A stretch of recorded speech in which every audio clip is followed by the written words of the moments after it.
Halo, kami dari kelompok J ingin memaparkan hasil diskusi kami mengenai tugas mata kuliah Akuntansi Keuangan Menengah 1. Halo, perkenalkan nama saya Chelsea Farasudipto dengan NPM 24013010209. Halo, nama saya Sinta Alicia Pugarmanto dengan NPM 24013010198. Perkenalkan, nama saya Anissa Rahmasrita Putri dengan NPM 24013010173. Perkenalkan, nama saya Farah Khaira Fayaza dengan NPM terakhir 266. Pada soal ini terdapat isu mengenai kesalahan entry pada suatu perusahaan di mana pihak perusahaan mengetahui adanya kejanggalan pada entry namun tidak mempertanggungjawabkan mengenai masalah kejanggalan tersebut. Mr. Norman, if you could just describe for the jury how the meeting started and what was said during the meeting. I cannot recall exactly who initiated the discussion, but right away Scott Sullivan acknowledged that he was aware we had problems with the entries. David Myers had informed him, and we were considering resigning. He said that he respected our concern, but that we were not being asked to do anything that he believed was wrong. He mentioned that he acknowledged that the company had lost focus quite a bit due to the preparation for the Sprint merger, and that he was putting plans in place and projects in place to try to determine where the problems were, why the costs were so high. He did say he believed that the initial statements that we produced, that the line costs in those statements could not have been as high as they were, that he believed something was wrong and there was no way that the costs were that high. I informed him that I didn't believe the entry we were being asked to do was right and that I was scared, and I didn't want to put myself in the position of going to jail for him or the company. He responded that he didn't believe anything was wrong. Nobody was going to be to jail, but that if it later was found to be wrong, that he would be the person going to jail, not me. He asked that I stay, don't jump off the plane, let him land it softly. That's basically how he put it. And he mentioned that he had a discussion with Bernie Ebbers, asking Bernie to reduce projections going forward, and that Bernie had refused. Mr. Norman, you said that Mr. Sullivan said something about don't jump out of the plane.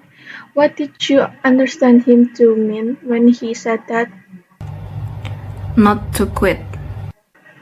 During this meeting, did Mr. Sullivan say anything about whether you will be asked to make entries like this in the future? Yes, he made a comment that from the point going forward, we wouldn't be asked to record any entries, high-level late adjustment, that the numbers would be the numbers. What did you understand that to be mean? The numbers will be the numbers?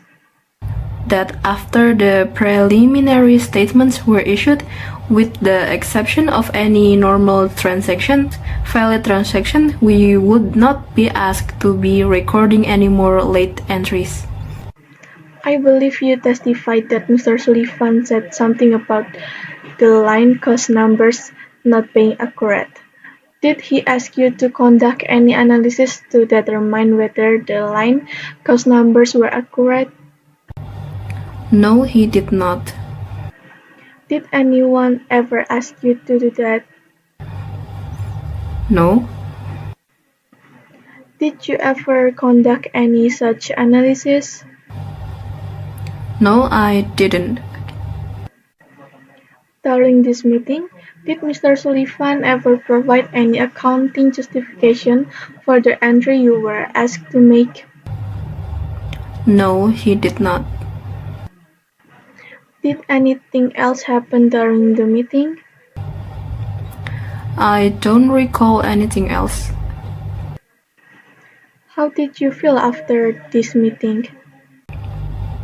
Not much better actually. I left his office not convinced in any way that what we were asked to do was right. However, I did question myself. to some degree after talking with him, wondering whether I was making something more out of what was really there. Pada soal A, terdapat pertanyaan what appears to be the ethical issue involved in this case. Apa permasalahan etika yang terdapat pada kasus ini? Isu atau permasalahan etika pada kasus ini adalah di mana pihak perusahaan itu sebenarnya mengetahui ada kesalahan pada entry, namun tidak mau mengakui dan tidak bertanggung jawab atas kesalahan tersebut. Di mana pada isu ini, atasannya Troy Norman itu tidak ingin mengakui bahwa entry yang mereka masukkan itu terdapat kesalahan. Dia tidak mau mengakui kesalahan tersebut. Selanjutnya pada pertanyaan B, is Troy Norman acting improperly or immorally? Apakah Troy Norman berperilaku tidak bermoral dan tidak benar? Troy Norman berperilaku keduanya, namun tidak sepenuhnya salah, karena dia pada saat bersamaan dia tuh mendapat tekanan dari atasannya. Atasannya secara tidak langsung mengancam Troy Norman untuk tidak keluar dari perusahaan dan membiarkan atasan tersebut mengurusnya sendiri. Namun di sisi lain, jika Troy Norman itu tetap berada pada perusahaan tersebut dan tidak melaporkan apapun, itu bisa mengancam Troy Norman sendiri karena bisa-bisa dia ditangkap dan masuk penjara karena membenarkan kesalahan yang terdapat pada perusahaan tersebut. Saya Anissa Rahmasarita Putri akan menjelaskan tentang soal dan jawaban nomor C dan D. Nah, soal yang C, what would you do if you were Troy Norman? Apa yang saya akan lakukan kalau saya menjadi Troy Norman? Nah, di sini saya akan melakukan 3 hal kalau saya menjadi Troy Norman. Yang pertama, saya akan melakukan penolakan untuk melakukan entry yang tidak sah. Nah, di sini saya akan tetap berpegang pada prinsip akuntansi yang benar dan otomatis saya juga akan menolak untuk melakukan pencatatan keuangan yang tidak memiliki justifikasi akuntansi. Nah, meskipun kalau misalnya ada tekanan dari atasan, saya tidak ingin terlibat dari aktivitas yang bisa dianggap sebagai kecurangan. Nah, lalu yang kedua, saya akan melaporkan kejanggalan secara internal.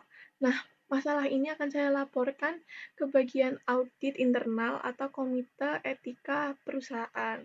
Nah, kalau semisalnya perusahaan memiliki saluran whistleblower atau pelaporan pelanggaran secara anonim, saya otomatis akan menggunakan hal tersebut karena hal tersebut akan membantu untuk melindungi identitas saya. Yang ketiga, ini adalah the worst choice, yaitu saya akan melakukan pengunduran diri jika diperlukan.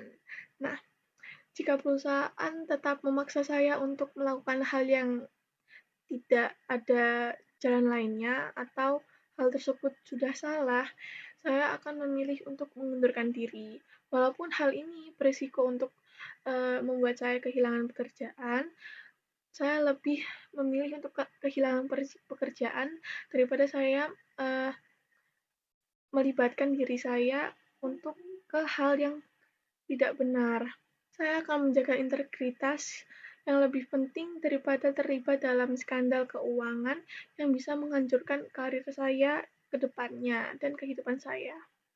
Lalu soal yang D, who are the major stakeholders in this case? Siapa yang memiliki peranan penting di masalah ini? Yaitu yang pertama ada Troy Norman dan karyawan lainnya yang diberikan perintah oleh atasan untuk menginput data yang tidak sesuai dengan accounting justification.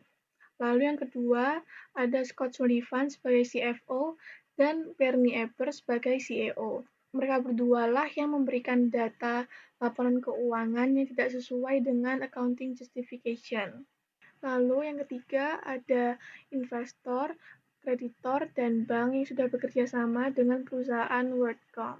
Nah, jika perusahaan WorldCom ini membuat laporan keuangan yang tidak sah, otomatis mereka yang akan mengalami kerugian akibat laporan keuangan yang tidak sah ini. Selanjutnya, saya akan memaparkan hasil diskusi kami mengenai soal CA 2.5 LO4 mengenai Revenue Recognition Principle. Untuk soalnya, after the presentation of your report on the examination of the financial statements to the Board of Directors of Piper Publishing, one of the new directors expressed surprise that the income statement assumes that an equal proportion of the revenue is earned with the publication of every issue of the company's magazine.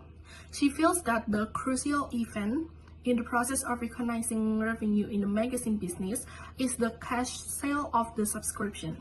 She says that she does not understand why most of the revenue cannot be recognized in the period of the sale. Lalu untuk instructionnya adalah discuss the propriety of timing the recognition of revenue in Piper Publishing's account with respect to the following. A. The cash sale of the magazine subscription. B. The publication of the magazine every month. C. Both events by recognizing a portion of the revenue with the cash sale of the magazine subscription and a portion of the revenue with the publication of the magazine every month. Selanjutnya, saya akan memaparkan hasil diskusi kami. Piper Publishing Company menggunakan metode akuntansi akrual yang mengakui pendapatan saat diterima melalui langganan dari waktu ke waktu sesuai dengan GAAP untuk perusahaan penerbitan majalah. Revenue recognition for subscription-based models follows specific guidelines to ensure accurate reporting, menurut sebuah artikel yang ditulis oleh Danny Smith dalam Longest Running Online Certified Bookkeeping Accounting Course. AAC 606 juga menyatakan bahwa pendapatan dicatat pada saat perolehan. Untuk layanan berlangganan, dilakukan pendistribusian pendapatan selama langganan berlangsung dari waktu ke waktu daripada mengakuinya sekaligus. Pembayaran yang dibayarkan sebelum pemenuhan layanan direpresentasikan sebagai pendapatan yang ditangguhkan, yang umum terjadi dalam pelayanan langganan. Misalnya, jika langganan majalah dibayar setahun sekali tetapi penerbitan dikirimkan secara berkala, perusahaan harus mencatat pembayaran sebagai pendapatan yang ditangguhkan pada awalnya dan mengakui pendapatan langganan setiap bulan. Dari 3 teknik waktu yang direkomendasikan untuk pengakuan pendapatan adalah A. The cash sale of the magazine subscription. Menurut kami, tidaklah tepat untuk mengakui seluruh pendapatan pada saat penjualan tunai. Menurut International Financial Reporting Standards atau IFRS dan Generally Accepted Accounting Principles atau GAAP, pendapatan hanya boleh dicatat setelah bisnis memenuhi kewajiban kerjanya.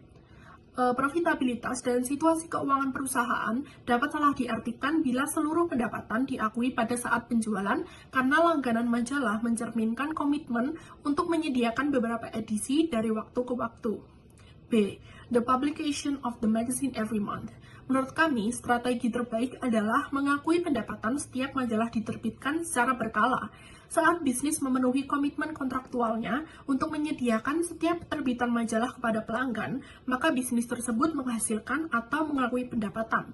Oleh karena itu, setiap terbitan dikirim dalam periode berlangganan, pendapatan harus didistribusikan secara merata dari waktu ke waktu, atau sesuai dengan teknik distribusi yang dapat diterima. Dengan pendapatan ini, pendapatan majalah dan biaya penerbitan serta distribusi seimbang secara tepat. C. Both events by recognizing a portion of the revenue with the cash sale of the magazine subscription and a portion of the revenue with the publication of the magazine every month. Menurut kriteria pengakuan pendapatan, strategi ini biasanya tidak dapat diterima, meskipun bertujuan untuk mendistribusikan sebagian pendapatan di muka dan sebagian lagi seiring waktu. Dikarenakan, pada saat penjualan langganan, bisnis tersebut belum memenuhi tanggung jawabnya. Sebaliknya, saat majalah dipasok, bisnis tersebut akan mengalami kewajiban seiring waktu. Akibatnya, tidaklah tepat untuk mengakui pendapatan apapun sebelum menyelesaikan sebagian layanan langganan. Kesimpulannya adalah bahwa pilihan B atau the publication of the magazine every month adalah tindakan yang tepat. Hal ini menjamin kepatuhan terhadap pedoman pengakuan pendapatan dan memberikan gambaran yang akurat tentang kinerja keuangan perusahaan majalah.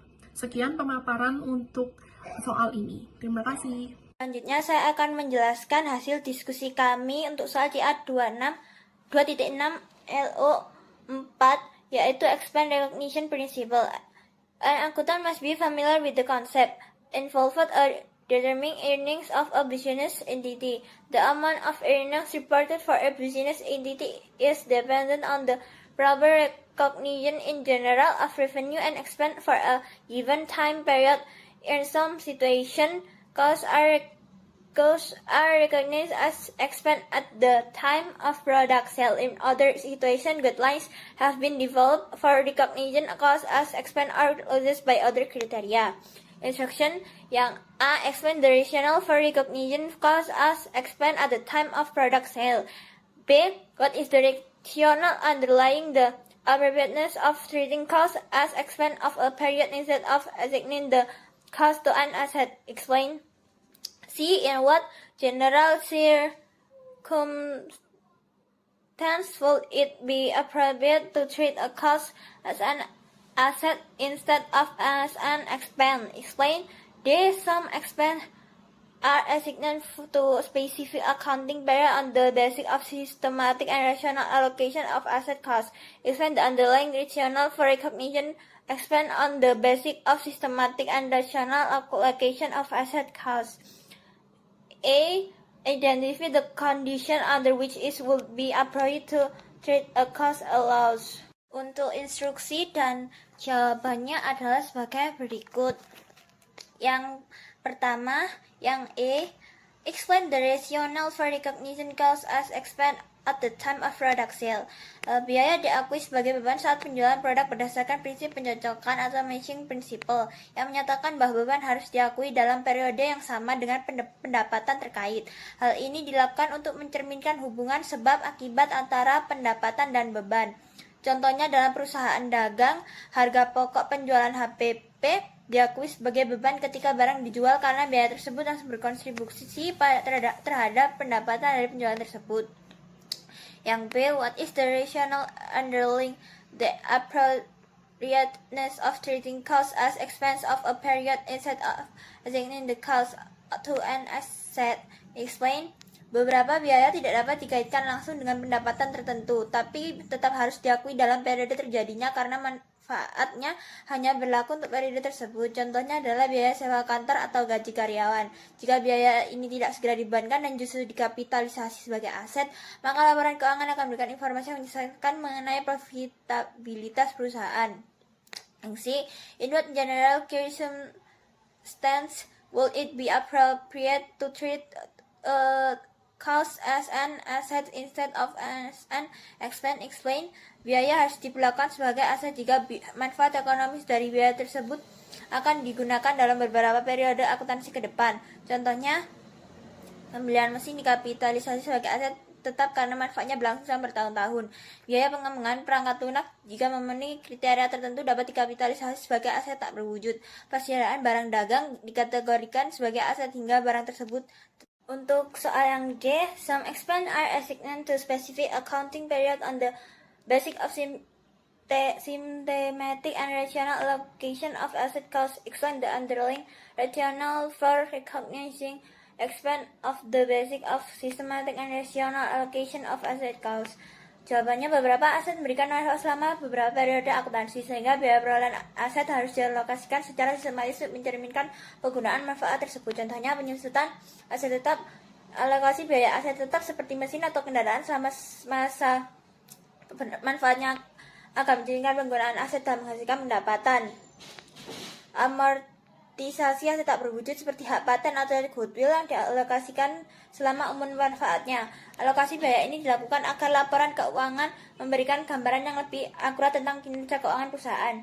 Yang E. Identify the condition under which it would be appropriate to treat a cost as a loss.